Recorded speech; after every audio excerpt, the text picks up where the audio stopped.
বর্তমান সরকার আমাদের 24-এর গণপ্রধান সরকার, সেই সরকার আমাদেরকে একটা কমিশন গঠন করেছে এবং সেই সুন্দর কমিশন থেকে আমাদের ছেলেদের জন্য 35, মেয়েদের জন্য 37। তাহলে কেন আমাদের 32? কে চেয়েছে 32? বলেন আপনি। 32 চেয়েছে এটাকে? 32 কেউ চেয়েছে? 32 কোন ভিত্তিতে দিল? কিসের ভিত্তিতে 32 দিল? 32 কেন দেওয়া হলো? 32 কিসে, কাদের জন্য দেওয়া হলো বলেন আপনি।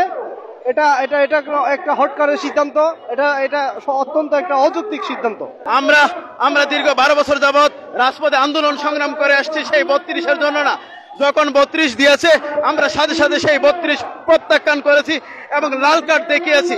কারণ আমাদের যৌক্তিক দাবি সংস্কার কমিটির কাছে দিয়েছি, সেই সংস্কার কমিটি আমাদের দাবিগুলো শুনে 35 এবং 37 সুপারিশ করেছে। আমরা সেই 35 এবং 37-এর প্রজ্ঞাপন চাই।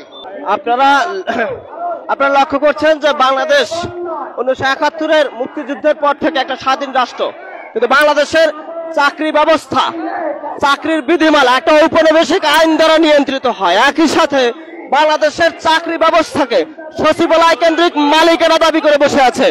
সুতরাং এই প্রেক্ষাপটে আমাদের বক্তব্যটা খুব পরিষ্কার যে বাংলাদেশের উপযোগী একটা কর্মসংস্থান ভিত্তিক রাষ্ট্র কেমন হবে সেটা নিয়ে এই সরকার বুঝি 24-এর জুলাই অভ্যুত্থানের পরে অনেক বেশি ভূমিকা পালন করতে পারত, কিন্তু সেটা সরকার না করে আন্দোলন 35-এর আন্দোলন এবং যে কমিশন গঠন করে দিয়েছিল সেই কমিশনের সুপারিশ ছিল ছেলেদের জন্য 35 এবং নারীদের জন্য 37, সেটাকে উপেক্ষা করে তা 32-এর একটা গেজেট প্রকাশ করেছে। এটা আন্দোলনের সাথে মূলত যায় না, যে কারণে এই আন্দোলন একের পর এক আন্দোলনের কর্মসূচি হচ্ছে, একের পর এই আন্দোলন বেগমান হচ্ছে।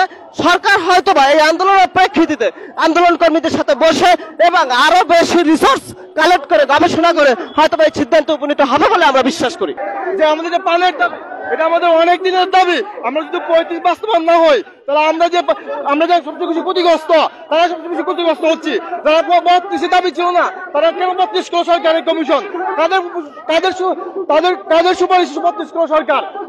আমরা যেটা জাতীয় সমাজ পানের দাবি তারা কিছুই জানে না। এটা সরকার আমাদের একটা ন্যায্য দাবি, এই দাবি অবশ্যই সরকারকে মেনে নিতে হবে। দেখেন, এটা 35 মুর্শিদের আন্দোলন, এটা দীর্ঘ 12 বছর আন্দোলন। আমরা ঠিক মানে বাংলাদেশে যখন কোটানা মেধার আন্দোলন হয় আমরাও কিন্তু তার সঙ্গে যুদ্ধ করেছি যে আমাদের এই আন্দোলনটা বজায় রাখার জন্য।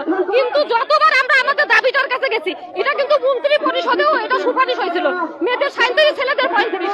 সেখানে এই সরকার আসার পরও আমাদের সাথে আওয়ামী লীগ সরকারের মতো মানে কি বলবো, আসলে বলার ভাষা নেই।